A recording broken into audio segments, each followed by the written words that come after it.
en el estudio de Eduardo, con Eduardo Ruiz Gili. La noticia de hoy, mañana ya es historia. Ya no retenemos gran parte de la información que recibimos. Estamos bombardeados todo el día con nuestros gadgets, nuestro celular, nuestras tablets, el radio, la televisión, los periódicos ya ni hay que mencionarlos, ¿no? Porque ya son como tecnologías de la prehistoria. Por eso es muy interesante el tema de esta noche, porque tiene que ver con todo esto, de cómo se disemina hoy la información, de cómo adquirimos nuestra información, de por qué buscamos noticias. ¿Realmente queremos ser mejores ciudadanos? Yo siempre he sostenido que la gente primero se quiere entretener y luego informar. Porque los programas donde nomás quieren entretener y aburren a la gente, pues no los escucha nadie, no los ve nadie. Por eso el libro de Diego Salazar, No hemos entendido nada. ¿Qué ocurre cuando dejamos el futuro de la prensa a merced de un algoritmo? Es lectura obligada para quienes quieran entender qué diablos está pasando en este mundo, pues diferente, no voy a decir que complicado, más complicado, creo que siempre ha sido complicado, pero con nuevas características. ¿Cómo estás, Diego? Buenas noches. Muy bien, encantado de estar aquí, gracias, Eduardo. Oye, estaba viendo que este libro lo escribiste en un blog. Sí. O sea, es muy curiosa la historia del libro. Fue un truco que me hice a mí mismo para obligarme a escribir, porque ya había empezado la investigación, ya tenía firmado el contrato del libro, y la verdad que, como bien mencionabas, hay tanta información, hay tanta libros, análisis, reportes, lo que conocemos acerca de estas nuevas tecnologías, de Facebook, de Twitter, de Google, etcétera. Todos los días crece. Entonces llegó un momento en que me sentí muy abrumado y mientras hacía entrevistas, leía, investigaba, así que un día se me ocurrió, ya teniendo la presión del editor encima. Es horrible, ¿verdad? Cuando decían, ya necesitamos el libro. Sí, y te dieron una lana antes, peor todavía. No creo que haya habido un escritor en la historia de la humanidad que haya entregado su libro a tiempo. Así que, pero bueno, lo que hice fue, dije, voy a empezar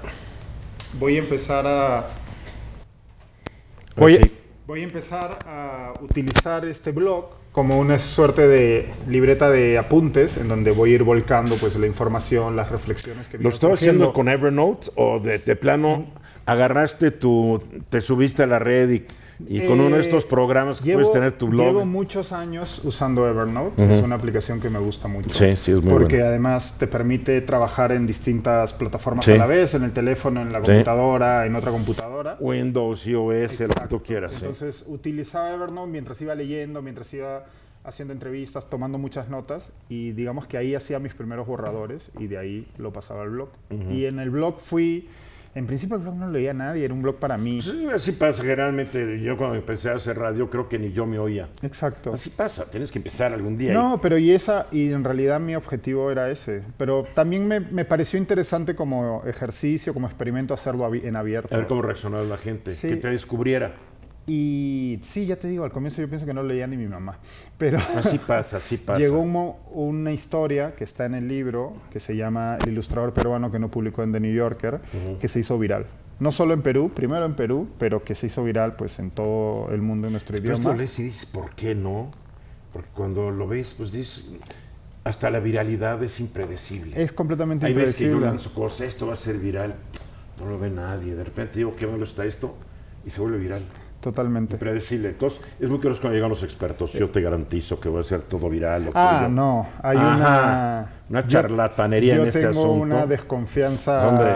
natural, epidérmica Yo también. a los gurús Yo también. que se pasean con sus maletines y sus presentaciones de PowerPoint por las redacciones vendiéndote soluciones que no han sido capaces ellos mismos de implementar Sí, con no, éxito en ¿cuánta ningún gente ve sitio. tu sitio? Bueno, no es que yo no estoy en el negocio de que vean a mi sitio. Qué buena onda.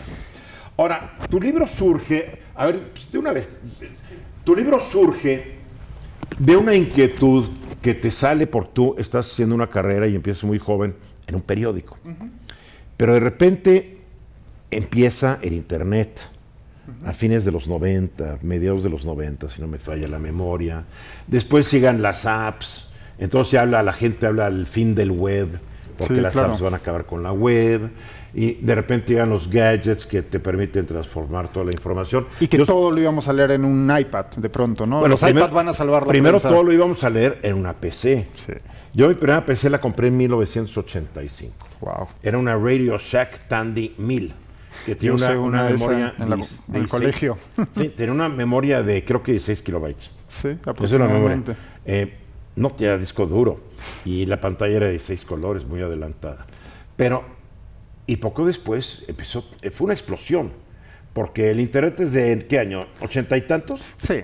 Pero muy reducido. Muy reducido. En un principio era una herramienta de comunicación que se utilizaba en el ámbito académico y sobre todo en defensa en Estados Unidos. Hasta ahí. ¿no? ¿Cuándo irrumpe en el mundo? En los 90, a principios de los 90 empieza es a finales de los 80 cuando la legislación cambia e Internet se abre al mundo. Claro, porque yo en el 93 edité la sección de política para American Online México. 92, American 93. Online fue uno de los primeros players en el mercado. CompuServe y American Online. Sí. ¿no? La proliferación ya masiva data de mediados de los años 90, 95, 96. Esto evidentemente depende del mercado, ¿no? Hay mercados que están mucho más adelantados que otros. Y para los medios de comunicación, para los periódicos, las revistas, etcétera, es finales de los 90, principios de los 2000, cuando ya prácticamente todos los medios tenían una presencia online. Tenían una página, ¿no? Tenían un site, y el acabose para los medios tradicionales cuando sale el iPhone en 2007, ¿no? Exacto. Y las apps. 2006 a 2008 son los momentos claves de la transición, porque aparece Facebook, porque aparece Twitter, porque Google News deja de ser un beta y pasa a ser un producto ya consolidado, porque aparece el iPhone. Y ahí es donde... Y el iPad. Ahí es donde el juego cambia de manera radical. Yo estaba en Nueva York, ya ni me acuerdo cuándo, y vi una revista Wired, es una muy buena revista. Sí, claro. Una portada anaranjada que decía, el fin del Internet. Sí. Yo dije, ¿cómo se va a quedar el Internet? El Internet es lo que viene. Pues fui a comprar el Internet.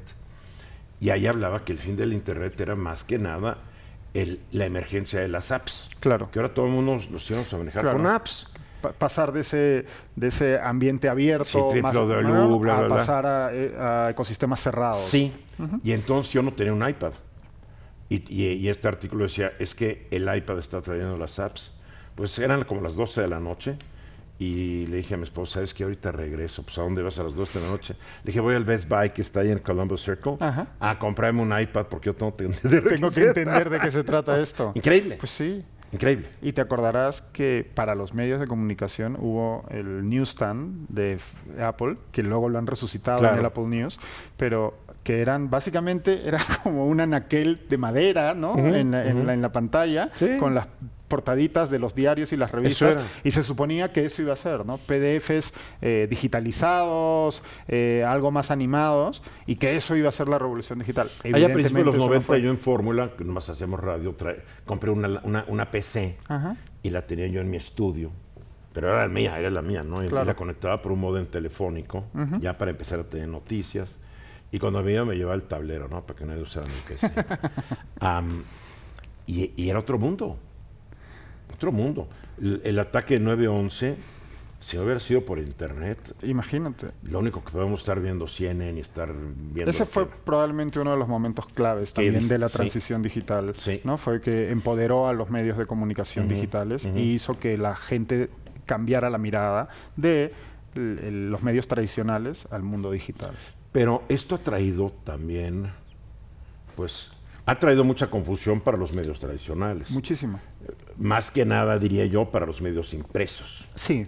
¿No? La tele y la radio han sufrido también las consecuencias, pero como son electrónicos, de alguna manera, algunos han sabido adaptar, otros han muerto. Yo creo que la televisión y la radio recién empiezan a sufrir el embate del cambio digital. Por la complicada adaptación. Y claro, eran negocios de naturaleza distinta, si bien su modelo de negocio era el mismo. Tú lo planteas muy bien en tu libro.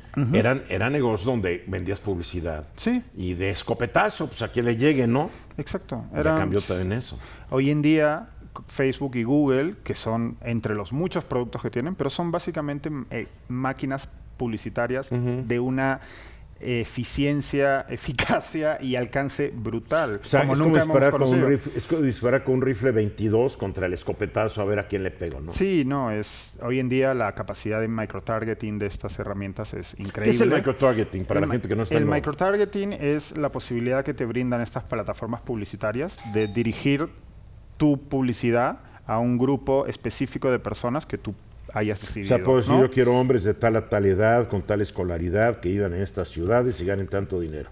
Exactamente. Es eso. Y en los viejos tiempos era hombres mayores de tanto, clase B, o sea, sí, que era... y digamos que antiguamente cada medio de comunicación tenía sus propias categorías y te decían nuestra audiencia es... Y eso estaba basado muchas veces en sondeos y muchas veces en lo que se inventaba el responsable comercial. En ciencia ficción. Sí. Sí. Mira, ficción. te pongo un ejemplo de cómo ha cambiado esto, ¿no? Cuando vivía en España, yo viví muchos años en España, hice parte de mi carrera ahí, una época dirigí una revista In-Flight, una revista de estas de los aviones, sí, ¿no? de avión. Las revistas In-Flight son una de los grandes misterios del mundo editorial, porque ¿quién lee una revista In-Flight? Es una cosa rarísima. Pero te venden, es que nuestra clientela... Estamos sí, tenemos no sé cuántos millones de usuarios cautivos, y es como... Sí. Y tú te subes a un In-Flight, mira, yo ya me subo y las veo y digo, qué flojera. Es increíble. Son malísimas. La mayoría son malísimas. De hecho, hay una empresa inglesa que se encarga de hacer el 60% de esas revistas. Y malísimas. Son igualitas todas. Todas. Son como para alguien que va en el avión y no se quiere preocupar por la turbulencia, ¿no? Estoy hablando con Diego Salazar, autor de No hemos entendido nada. Periodista muy joven, pero empezaste muy joven. Sí, empecé con 20, 21 años. Sí, muy joven. Tú fuiste directamente de la cuna al periodismo. A diferencia de otros que pasamos por muchas cosas antes de llegar a lo que es nuestro oficio y nuestra Yo quería ser vocación. escritor y descubrí el periodismo en el camino y me enamoré. Fue una pasión descubierta en el ejercicio y la verdad que no he vuelto a escribir nada de ficción desde entonces. Y creo que es muy importante, y quiero que hagas la aclaración, porque muchos periodistas se creen escritores. Sí. Y muchos escritores se creen periodistas, y García Márquez hay muy pocos, ¿no? Sí, yo creo que... Bueno, escritor es todo aquel que vive de escribir, básicamente, ¿no? Lo que ocurre es que sí creo que hay diferencia entre ser novelista y ser periodista, ser dramaturgo, ser guionista. Una cosa es ser literato, y otra cosa es lo que decimos en México, o sea, decía hace años ya no, que le estés tecleando la máquina, ¿no? Ya. A ver, cuando tú dices qué ocurre cuando dejamos el futuro de la prensa a merced de un algoritmo, tú estás como advirtiéndonos que está ocurriendo algo muy serio. ¿Qué es lo que está ocurriendo? Bueno, a raíz de todos estos cambios. Para mí el cambio principal y del que nacen una serie de consecuencias es el cambio de modelo de negocio que discutíamos hace un momento, ¿no? Eso genera una crisis brutal en la prensa y además genera que los medios de comunicación actuales viven de alguna manera persiguiendo a las redes sociales y a los usuarios en redes sociales. Y entonces esto genera una distorsión. Porque, para empezar, es imposible competir con la velocidad y con el volumen de información que se distribuye en redes sociales. Estamos hablando de un río caudaloso más grande que el río Amazonas. Sí. Y entonces, muchas veces, lo único que estamos haciendo es echar un vasito de agua en ese río caudaloso, ¿no? Entonces... Además, con el reto de diferenciarte de los miles y miles y miles que están ya ahí dentro. Exacto. ¿No? Información cualquiera te lo da. Exacto. Y además, ha ocurrido la aparición de este concepto contenido, ¿no? Hoy todos hablamos de contenido, pero lo que ha producido Facebook y otras redes sociales es que hoy en día todo es contenido.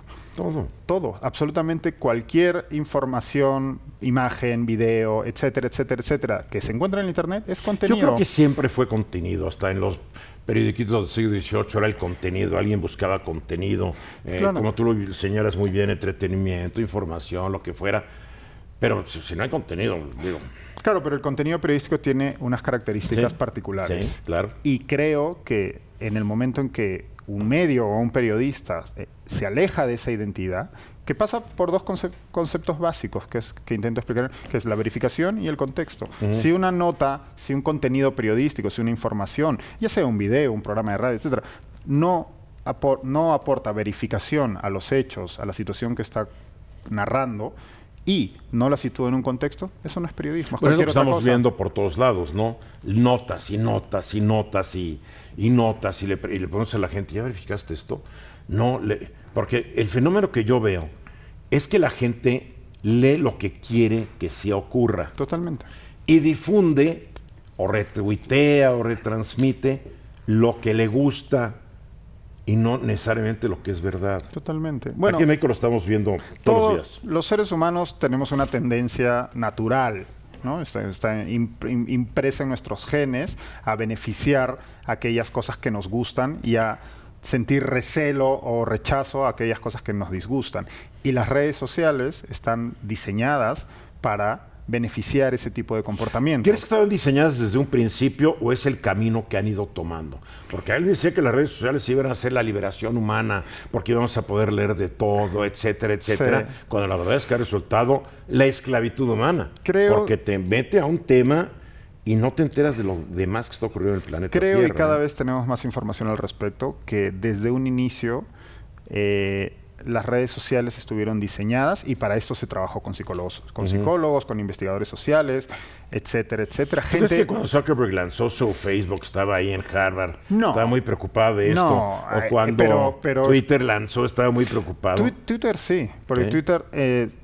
Facebook tiene una historia particular, ¿no? Nace de esta aplicación que había hecho Mark Zuckerberg, pero luego, evidentemente, se convierte en un negocio. Claro.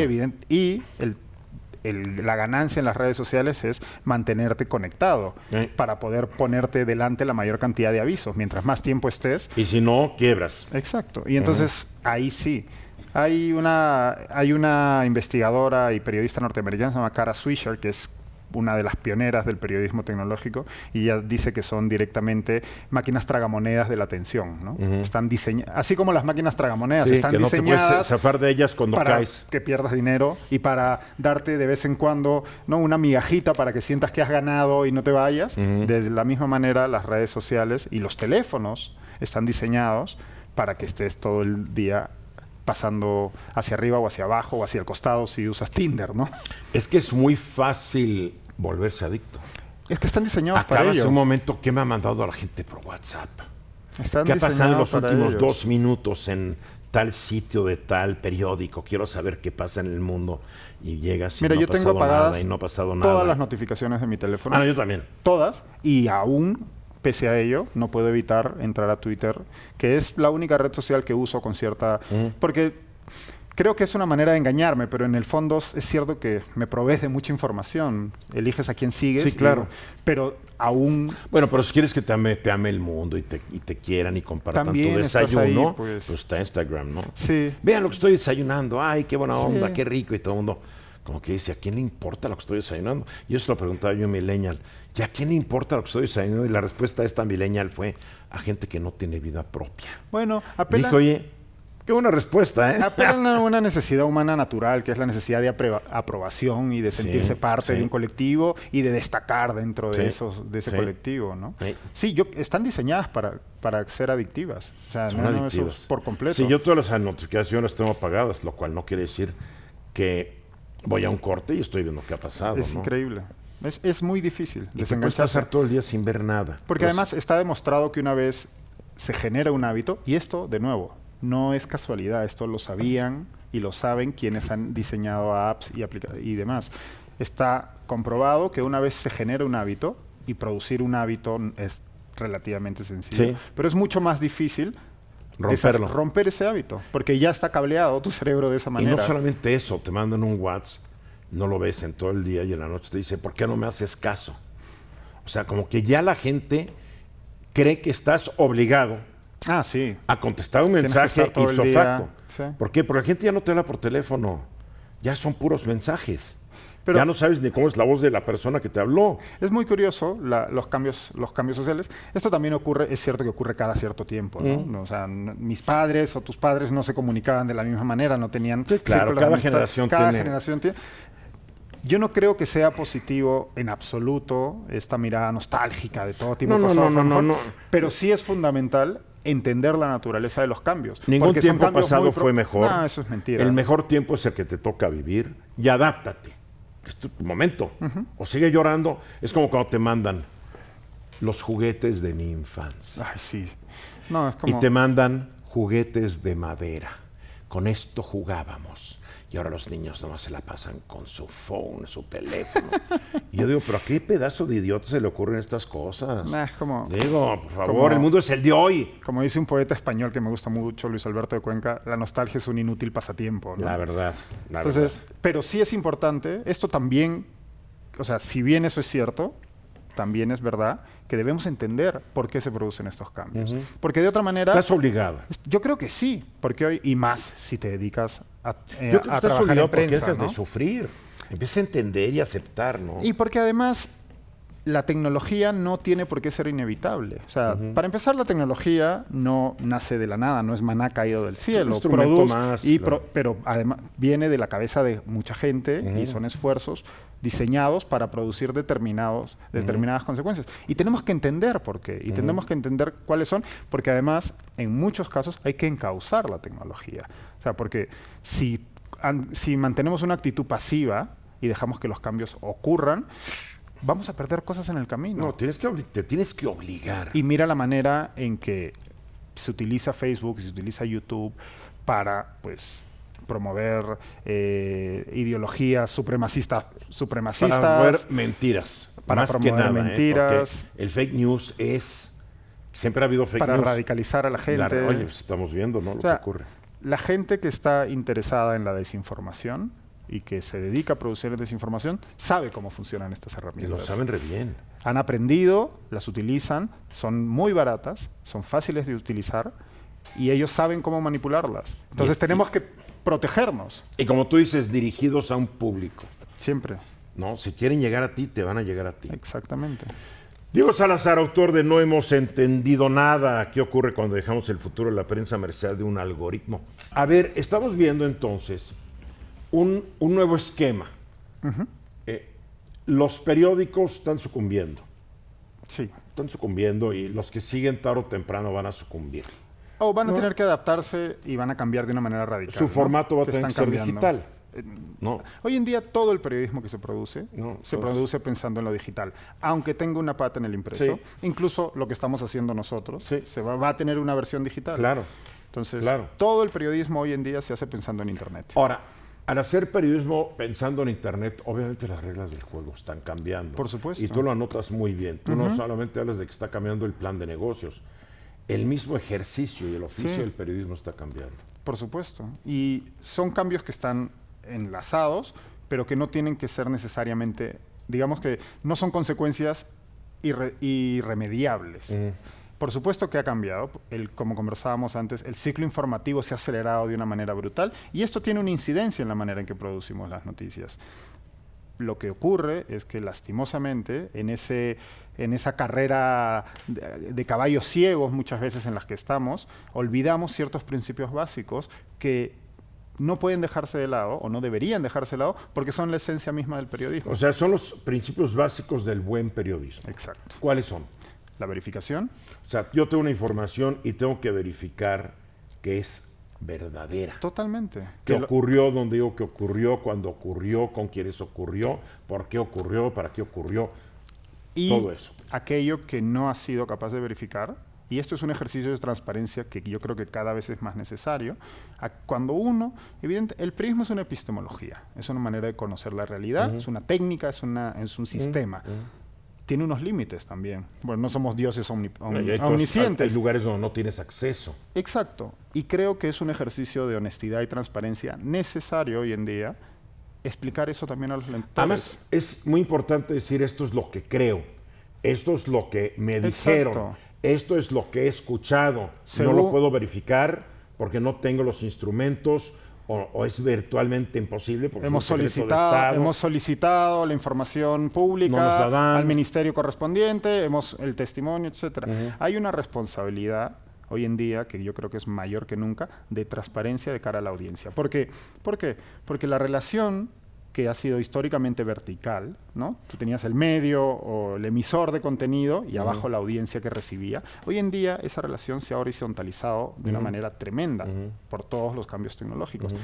Entonces nos piden cuentas y dudan y son escépticos. y tienen muchas veces razones para hacerlo. No, y mientras estamos transmitiendo este programa, la gente está en WhatsApp diciendo, estás loco, y en Twitter. Sí. O sea, y no te todo salvas. el mundo tiene a su disposición herramientas para poder verificar lo que tú y yo estamos diciendo. De hecho, una de las cosas que yo me propuse en el libro, hay varios capítulos que son ejemplos de verificación que utilizo para hablar de otros conceptos, pero son análisis de casos, de noticias falsas, de exageraciones. Que siempre han existido, pero ahora es más peligroso que existan. Por supuesto. Por la diseminación que reciben, ¿no? Hoy pueden ser instrumentalizados de una manera muchísimo mayor y tener un alcance impresionante. Pregunta al señor Putin. Por ejemplo. Y a su gente. Una cosa que yo me propuse con ese tipo de historias fue demostrar que cualquier persona, evidentemente un periodista tiene la cosa, pero cualquier persona con curiosidad, un poco de tiempo y una conexión a internet puede verificar buena parte de esas informaciones Es lo que falsas. yo siempre digo a la gente que me manda, le digo, ¿cómo me mandas? ¿Cómo puedes creer en esto? Es que me lo mandó alguien. Le digo, ¿y quién te lo mandó? No sé. O cuando te manda un anónimo, ¿no? Cuando te dicen, no le vayan a decir a nadie, pero están asaltando aquí una voz de una mujer. Sí, claro. A mí me asaltaron ayer, pero dices, bueno, ¿y por qué no das tu nombre? Bueno, ocurre que estos anónimos. hoy en día WhatsApp, que es parte de Facebook, Facebook compró WhatsApp hace unos años. WhatsApp es una de las principales herramientas en la diseminación de desinformación. Que es terrible. Porque juega con un factor extra.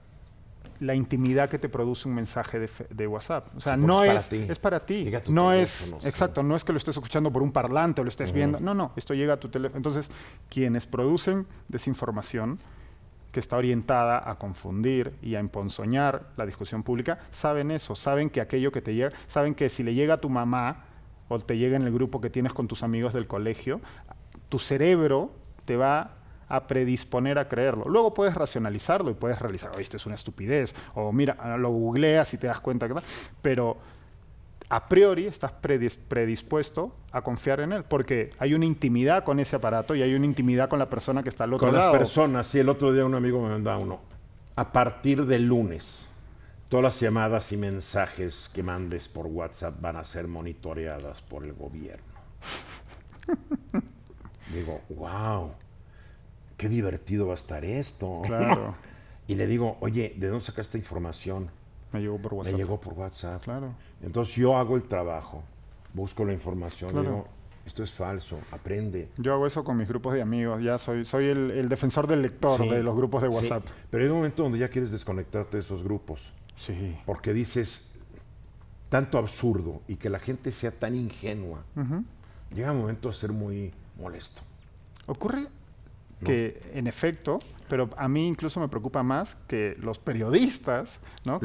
Lo hagan. Y muchas veces descubres notas, y ahí hay varios ejemplos de ello, de cosas que son absurdas, ridículas, que era sencillísimo de verificar, que llegan ya no a medios únicamente, digamos, no medios nuevos, digitales, que puedan tener una tradición menor. No, estamos hablando de medios serios, medios establecidos, medios con historia, medios en los que el grueso de la ciudadanía confía, que repiten informaciones de estas características. Y lo peor es que no la rectifican. No. A mí se me han ido unas y pues, no tengo ningún empacho de saben que me equivoqué, estoy desinformado. Totalmente. No hay ningún problema, errar es humano. Pero cuando tú supuesto. ves un periódico importante de México que dice que las islas de Cabo Verde están en el Caribe, o que ves que Belfast es parte de la República de Irlanda, dices, ¿qué está pasando? Te voy a poner una más reciente, que está en el blog. No está en el libro esa porque fue reciente. Además, con el blog puedes seguir actualizando tu libro ad Sí, infinitum. hombre, si lo convertimos en un bestseller, prometo que haya nuevas ediciones con más información. Todos recordamos el incendio de la Catedral de Notre Dame en Francia. Bueno, el diario El Tiempo de Colombia publicó una nota en la que decía que el señor Nostradamus, que es algo recurrente, que aparece cada cierto tiempo. Las profecías. Sí, había profetizado la destrucción de esto. Tú ibas a la noticia,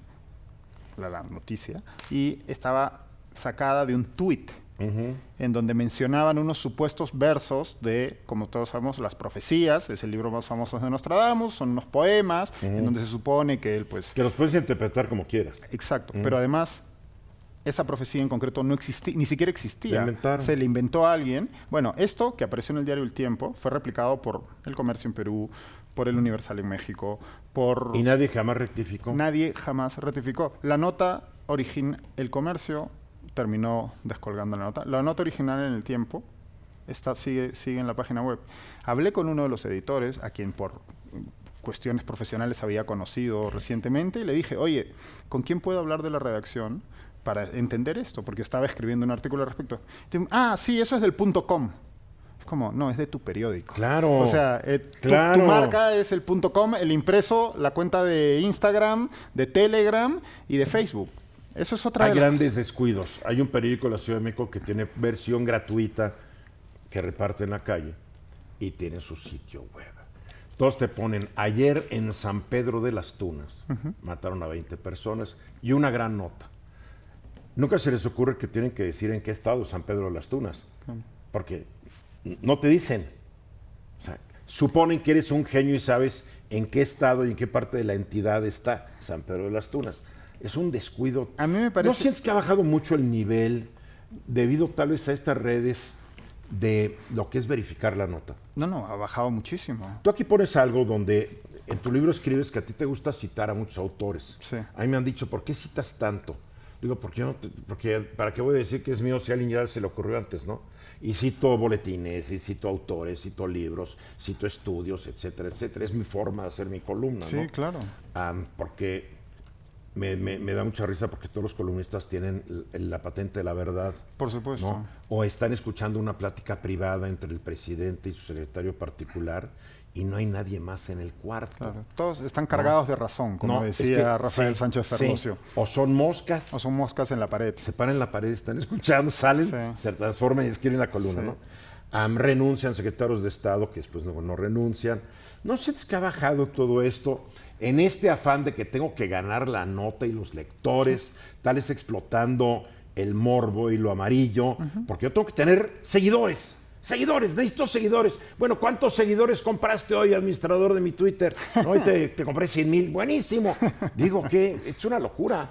Digo, a mí no me importa tener seguidores en Afganistán, ni en Irak.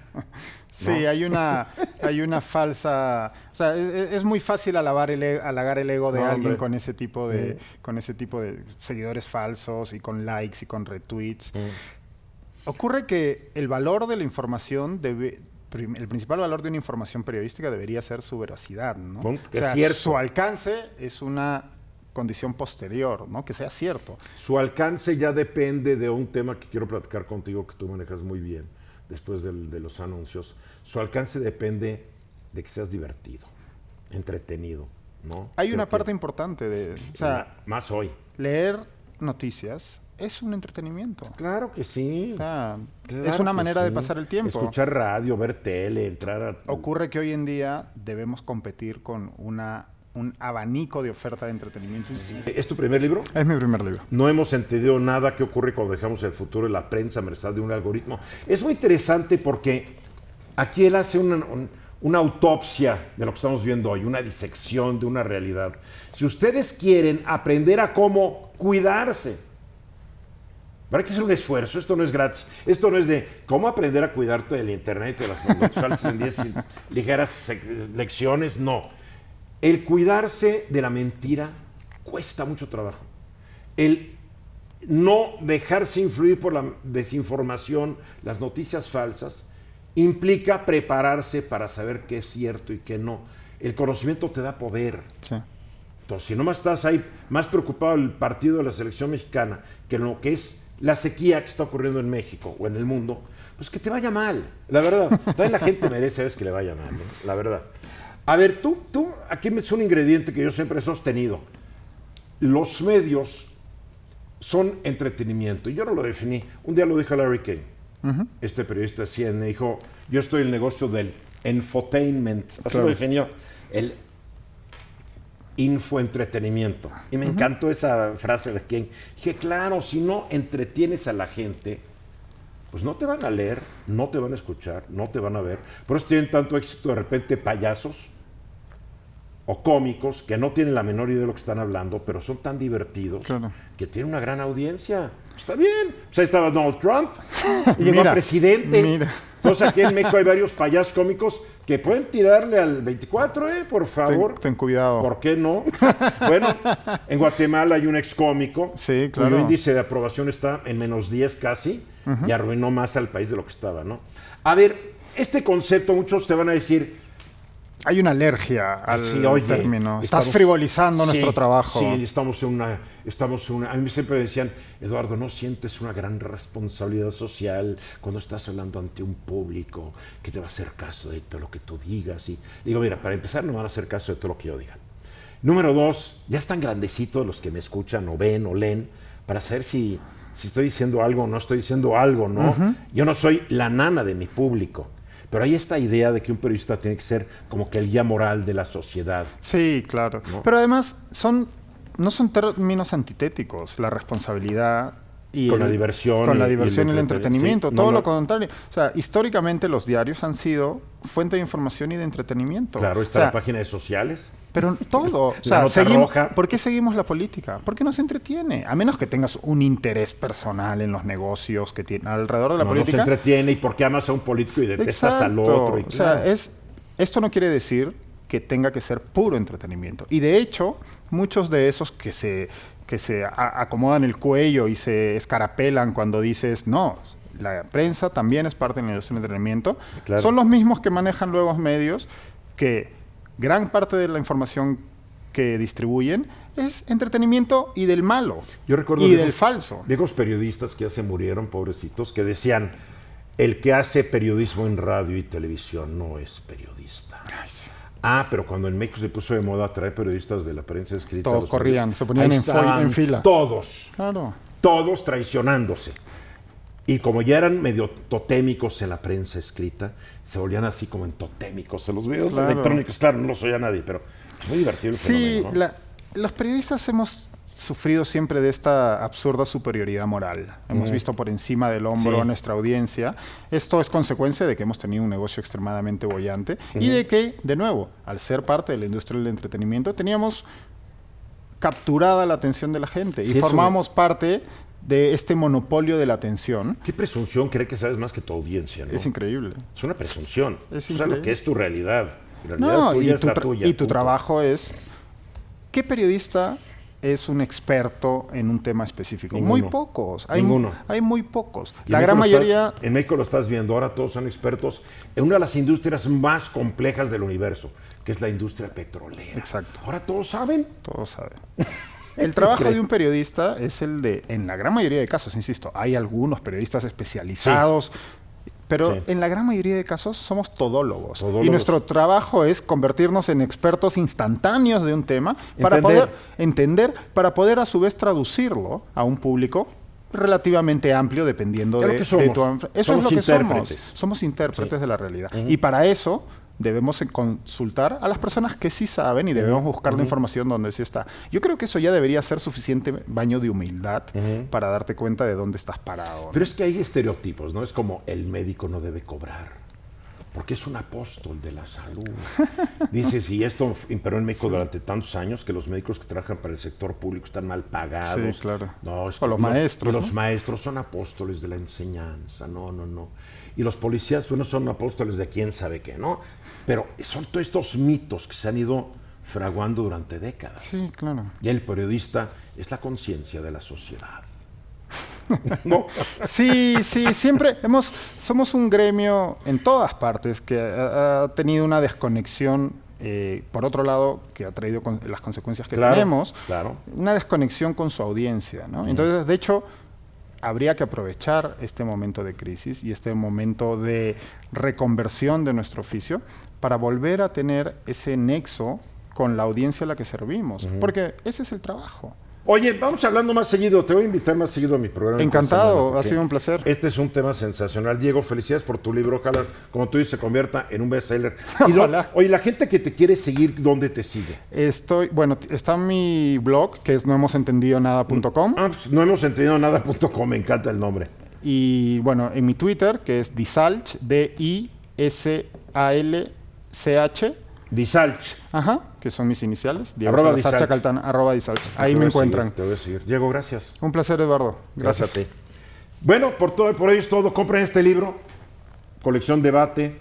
Cómprenlo, vale la pena. Aprendan, defiéndanse. Soy Eduardo Ruiz Gili. Mañana de 3:30 a 5 de la tarde estoy aquí de regreso, hora del centro, con todo el equipo. Y el próximo domingo aquí estamos en mi estudio. Gracias, sigan pasando muy a gusto.